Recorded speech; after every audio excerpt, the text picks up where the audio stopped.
Hey, friends, welcome to the Johnson City Living Podcast, where we learn about the people, place, events, and flavors that make Johnson City a lovely place to live. I'm your host, Colin Johnson, with the Colin and Carly Group and Keller Williams Realty.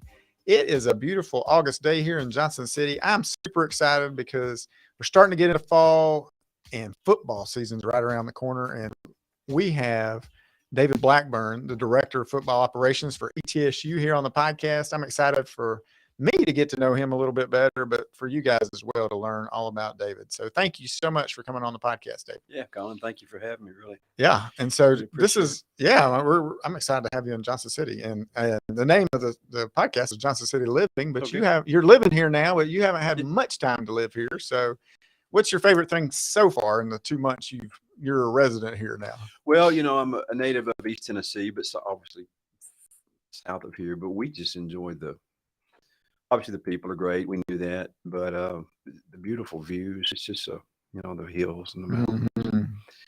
It's just been awesome to see that. I most recently was in Middle Tennessee, where it's a nice area, but it doesn't have the geographical beauty that this has. And so we've enjoyed that as much as anything. And we like to eat out.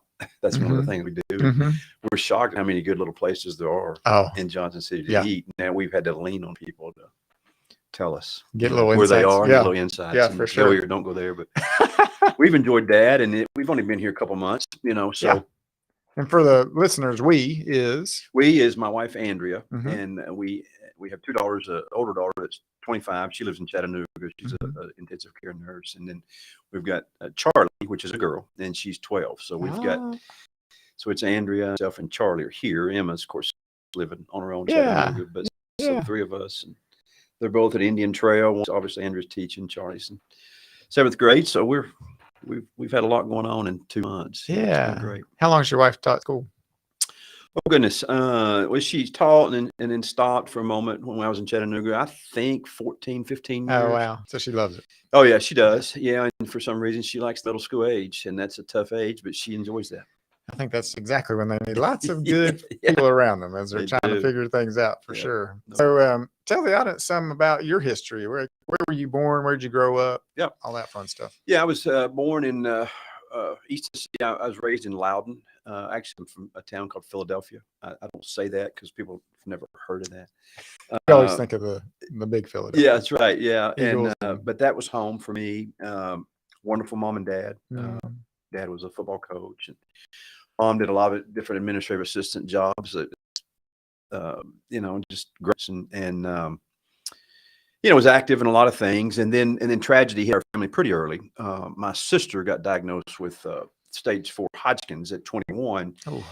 And then within months of that, my dad got diagnosed with esophageal cancer, and it ended up, he didn't survive that for about a year. He fought that, a little over a year. And then she had a tough go, but thankfully, thank the good Lord, she's alive still today. So that hit, it jolted my mother, obviously. I'm sure. And that was about the time I was getting into my career at the University of Tennessee. So it was a busy time. But anyway, and great parents, great family, was raised, and loving, home. It was wonderful. And then, I worked at Tennessee for a long time, and then was fortunate to be in Chattanooga, Middle Tennessee. So where did you go to college?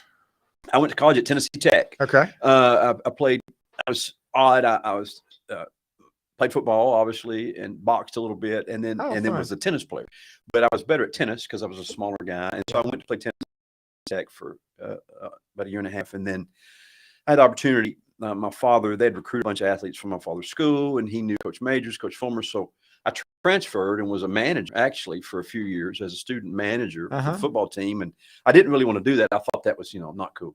And, but it turned out being the best decision that I'd made, because I then became a student assistant, and that kind of led me into the collegiate athletics, career that I had. And so I graduated from Tennessee. Okay. And then I got into high school coaching, and then Coach Fulmer hired me back when he became the head coach in 1990. I guess that was 93. Oh, wow. Yeah. How long were you with them? And I was in football for about 10 years. Okay.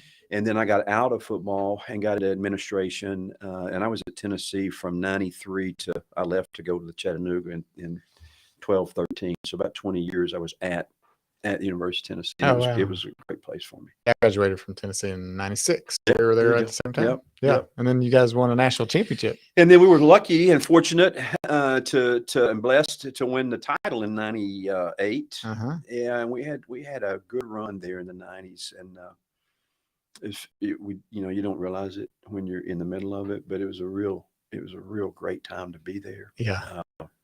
Looking back on it, it was just tremendous. Yeah. And you Yeah. probably had your head down to the grindstone. You're not like, don't have time to look up and go, wow, we could do this. Right. Yeah. But but East Tennessee's home for me, and pretty much spent my whole life in East Tennessee. Yeah. And yeah. That's awesome. Now my son Cameron's down there. So There you go. he's a sophomore Yeah. this year, and he's excited about this time of year Oh, at I'm Tennessee sure. for sure. Yeah. For sure. So you were assistant coaching and Yeah, I started out as at that time you could have 2 recruiting coordinators or assistant recruiting coordinators. Okay. So I was recruiting coordinator there for a while, and then kind of went on the football administrative side, football operations, and I did that. I didn't have to get on the field and coach. I didn't really want to at that time because the recruiting was so. Yeah, tell me about recruiting, right? I mean, I hear about it and it's a big deal, right? Yeah. I mean, we're always looking at recruiting classes, or people are. I'm not looking at it, but Right. I should, I guess. And then there's a lot to it. I mean, you're going There's down like even middle school and looking at kids now. Oh, and like yeah, following and them all the way changed. up. Yeah, it's changed. The rules have gotten tighter and tighter, and in some ways they're circling back around. Now they're loosening up again. But yeah, back in those days, it was just constant. And then certain times a year, about 3 or 4 months out of the year, you were gone on the road all the time, and there weren't rules like there are now to prevent that. So we would have stretches to where we literally were just recruiting just nonstop. And I remember one year we tracked it. We started August the 3rd, preseason camp, and we tracked it till signing day, which I believe that year was February 5th, and we had like 4 days off total. Oh, wow. That's total. Well, now that counts Christmas and things of that Thanksgiving, nature. Christmas, but we New were Year's. fortunate. We That's were going 3 to of bowl them. games, and and you had recruiting. So it was a super, super hectic time, and that's why you don't really get to enjoy it until later.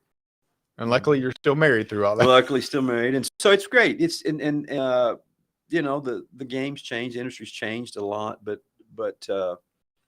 we were very fortunate to be a part of that run there at UT. Yeah, that's cool. Yeah. That's cool. So then you left UT and went. Left UT, and I went to be the athletics director, vice chancellor, and athletics director at UT Chattanooga. Okay. At Chattanooga, and really enjoyed that challenge. It was great.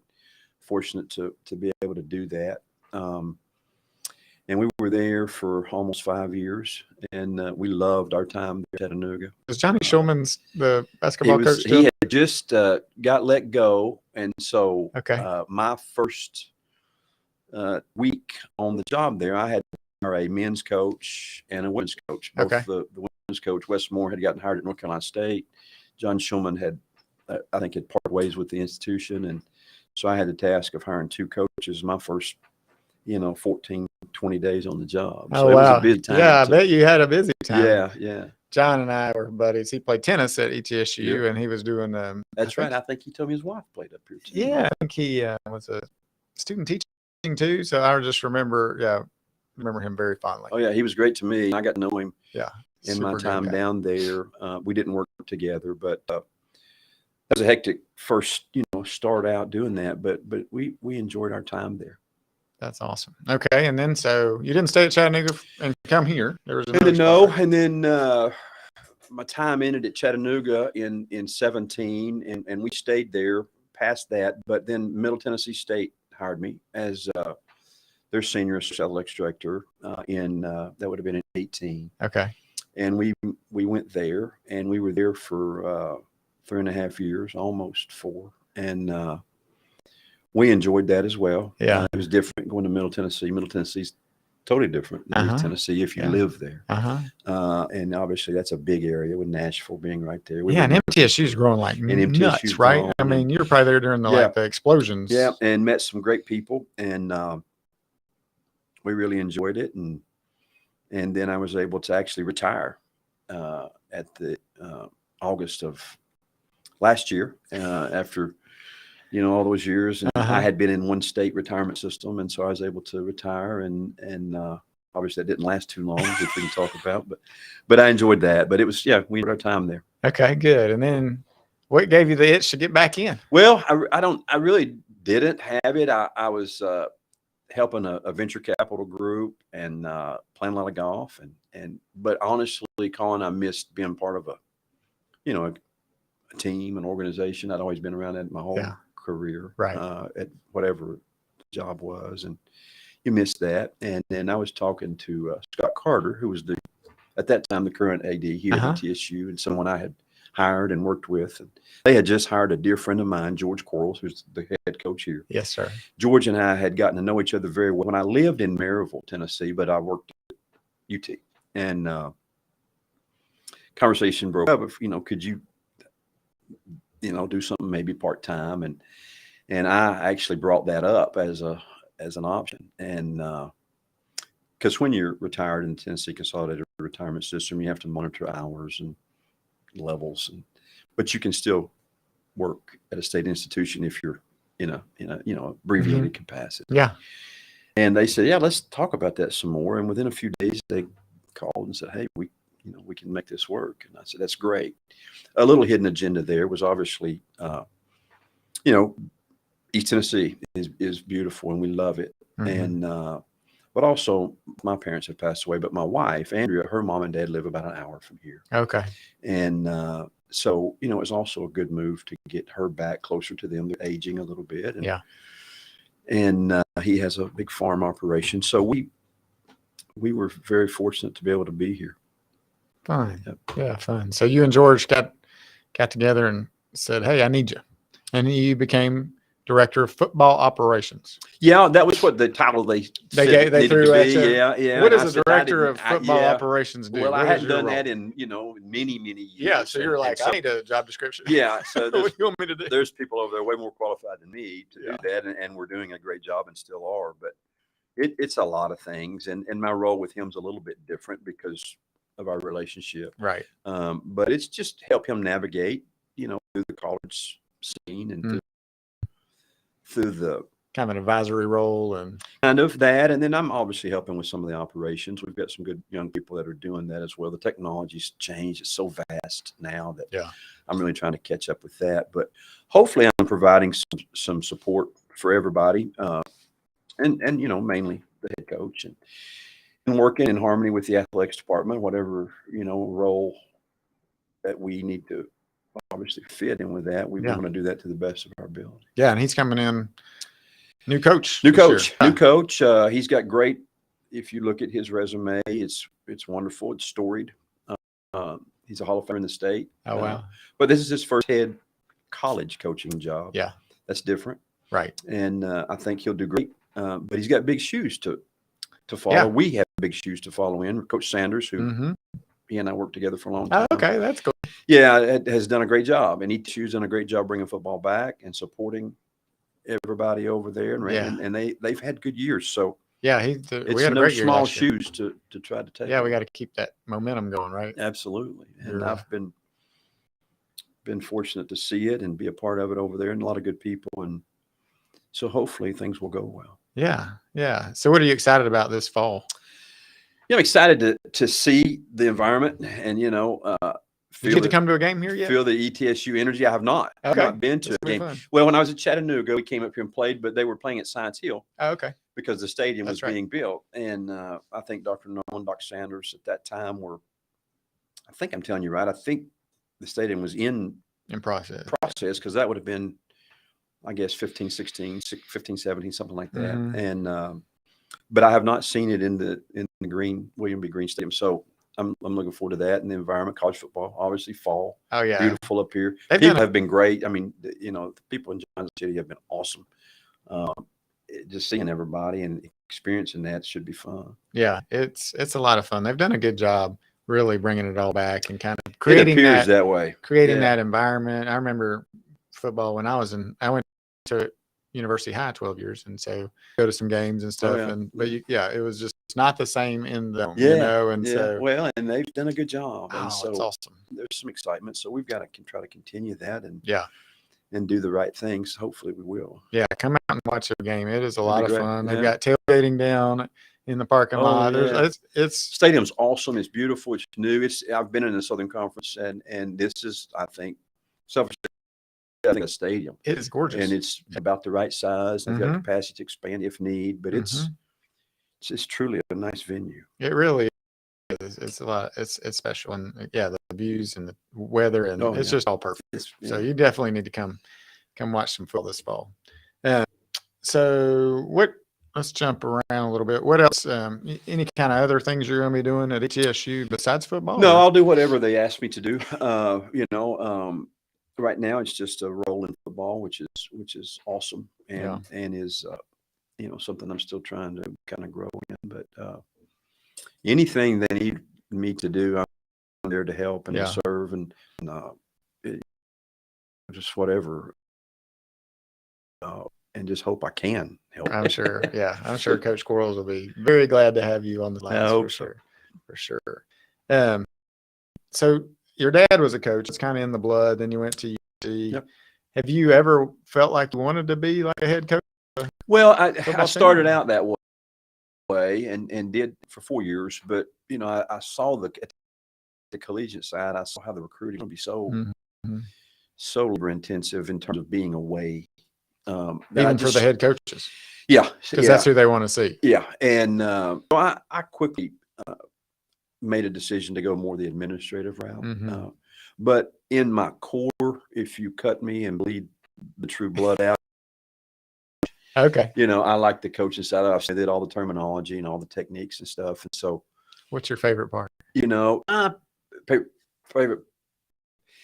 I like the schematics of it. It's kind of like a chess game. Yeah. How do I make this move, and how does it need to be adjusted, and what move is somebody else going to make? That's always intrigued me. Yeah. I've not coached in many, many years, but I think at the core, I like being around that. Yeah. And but my role has been supportive of that. That's kind of what I've spent my time in. But I really like it, and I was raised in that kind of household, and so it was just bound to happen, get involved somehow, some way.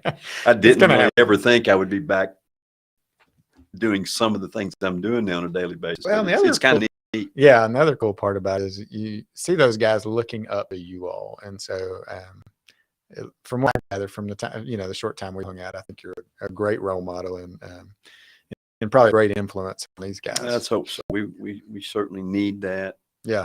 They need that. So. Looking back, who are, besides Dad, obviously, who have been some great influences on you? Yeah. My father, obviously, my mother, first and foremost. I would say several people personally that nobody would really know, but professionally, I always talk about Doug Dickey. He was a longtime athletics director at Tennessee. I probably learned as much from him as anybody, watching how he operated. And I got to say, Coach Fulmer, I mean, he gave me the opportunity. Johnny Majors was who I first worked for. Gosh, I could go on and on. I don't want to drop names, but there's so many people who have been instrumental to me. A guy named Gary Wyant, who I learned a ton from.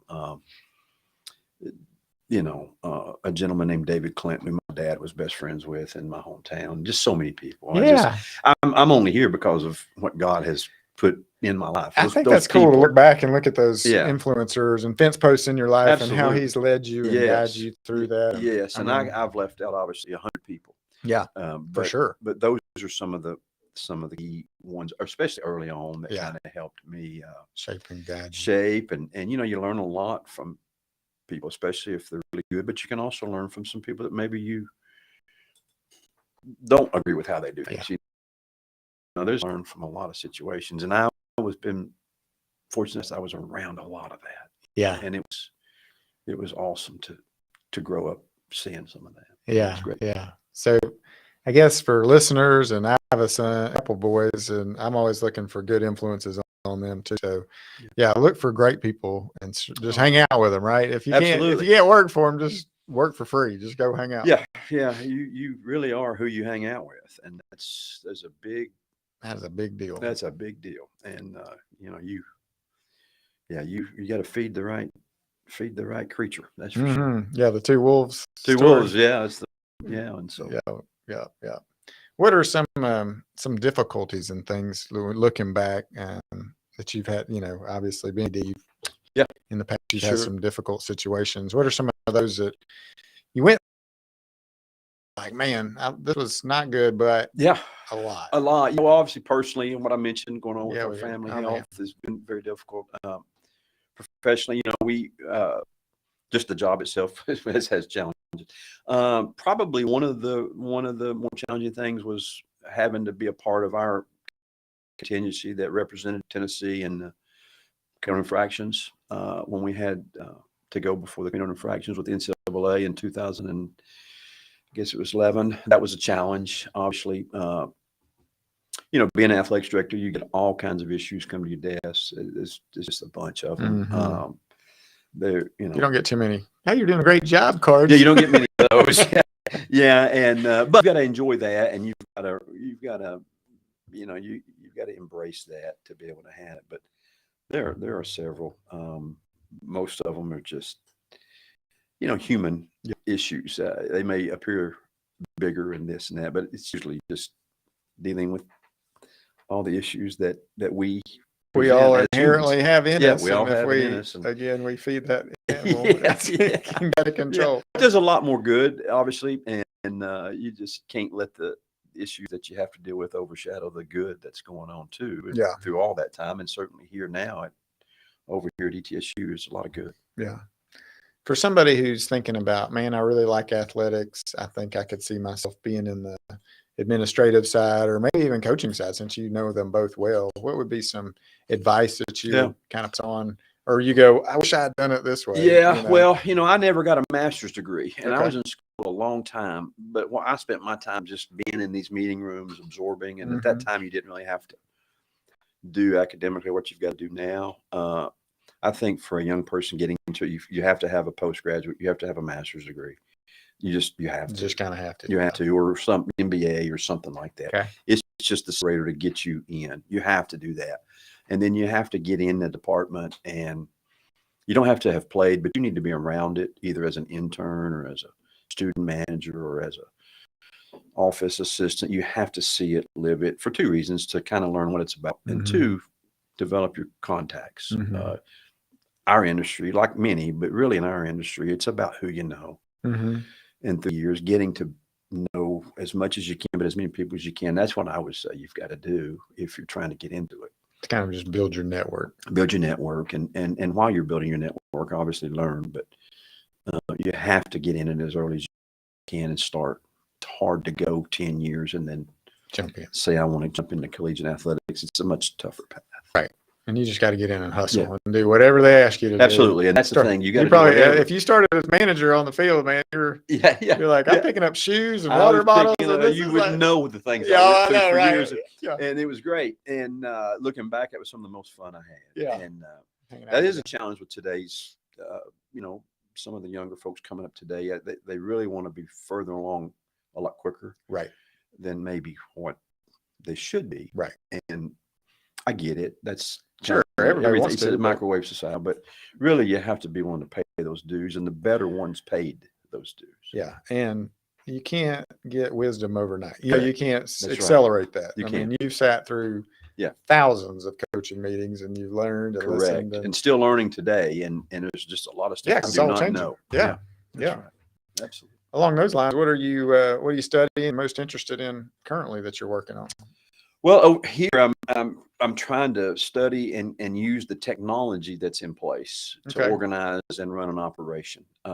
It's like a software kind of thing. Gotcha. And because now so much of the communication is mass, whether it be mass text, mass emails, mass postings inside your department. And everything is online now. And, back in my day, it was forms. Right. And you printed forms, you filled the forms out. And so I'm trying to get up to speed with all of that. Yeah. And obviously learning the personnel and how people like to be handled. Some don't like to be handled a certain way. And everybody's got their own personality. Yeah. So those are some of the things I'm probably navigating through as much as anything now. And learning our staff. We've got a lot of new people. Yeah. Coach hired. Kept a bunch, but there's some new. Yeah. And so trying to figure that out and how to get things accomplished through all those diverse, personalities and tasks and jobs. Yeah. Yeah. Dealing with like Bill Taylor. Yeah. And he's, it's great to have somebody like Coach Taylor around because he's been around. He's been around and he knows. And oh, by the way, he's very good too. So it's a pleasure to have folks like that. Yeah. Sharp guy for sure. Yeah. Well, I mean, obviously we don't have a crystal ball, but how you feeling about the season? Well, I don't know. I think we have a good team. How we progress and the attention to details will determine if we're going to be a really good team. I don't know. I think we've got a chance to be very good in our league and potentially win the league. But there's a lot that has to happen for that to occur, and we have to be fortunate. Every team does. Yeah. But they're working hard. They're doing, those things. It's just, you got to take care of and let tomorrow take care of tomorrow, jump ahead. And I think if we can stay in that mindset, and you hear it so much, but we'll see. I don't know. I think we'll have a really good year, but we've got to go out and earn the good year. We can't just hope for the good year. Yeah, and like you said, we got to catch some breaks, right? Yeah, and breaks, and you got to stay injury free, and that's not just TSU. That's everybody. Yeah. But it's certainly a fun time of year. Yeah, yeah. Anything ask you that you'd like to? No, not at all. I really appreciate the time, and I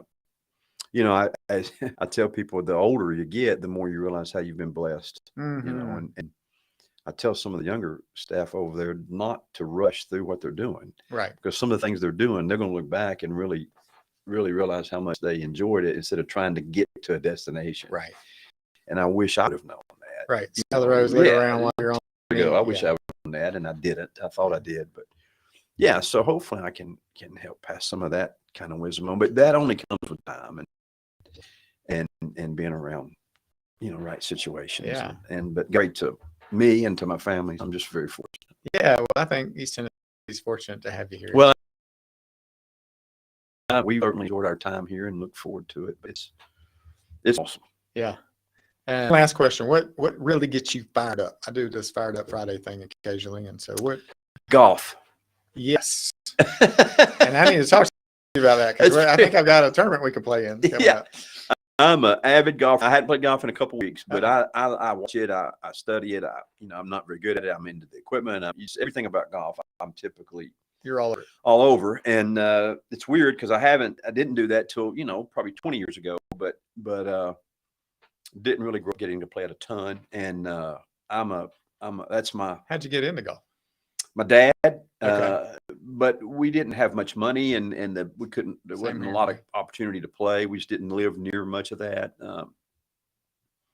So it was when I started working at Tennessee and staff, and you have opportunities. You can get on courses and you got to go down the road to Cherokee occasionally. Yeah, and all that, and that's when I really got into it. Yeah. And then I was fortunate to be around a bunch of good golfers and collegiate golf and all that. And so I just really got the golf bug, and I've still got it to this very day. And I'm passionate about golf, and that's maybe a crazy answer, but I love golf. Yeah. Yeah, I do too. It really gets me fired up. Yeah. And now I've got it. Both of my boys love it. Christian is playing for Providence, and so got to go watch him play yesterday. Awesome. It's a lot of fun. I mean, and it's just so beautiful. It's beautiful, and you can play it. If I'm bad and you're good, we still play together. You didn't have to be unlike tennis. You almost have to be somewhat. Yeah, I played tennis growing up, and it's hard to work, and you can play with somebody that's very old or very young. It doesn't matter. You can still have fun. Yes, because it's you and the ball. You and the ball on the course. It's not you playing against somebody else, and so it's a great thing. I love it. That's golf gets me fired up. Good. Me too. I'm looking forward to going and playing. Yeah, we'll do it sometime real soon, and then I think I've got Keller Williams putting on a tournament in October that awesome. I think we can play. Fall golf is some of my favorites. Oh, it's beautiful until you leaves and you lose the ball in the fairway that's under a leaf or something. That's the only thing. So, how can our listeners connect with you if they've got questions? Gosh, you can certainly email me at Blackburn MD2 BLACKBRN MD2 at etsu.edu, and there you go. Reach out to me and love to hear from anybody. I like meeting people, and certainly being new, as many as we can meet. We need that. And need each other. Yeah, we do. We need each other for sure. So, well, thank you so much for coming on the podcast. Thank you, Colin. I appreciate it. It's been awesome. And we've really enjoyed being here. Thank you so much. Oh, my pleasure. My pleasure. I've enjoyed our conversation. I hope our listeners have too. To all our listeners, thank you so much for listening.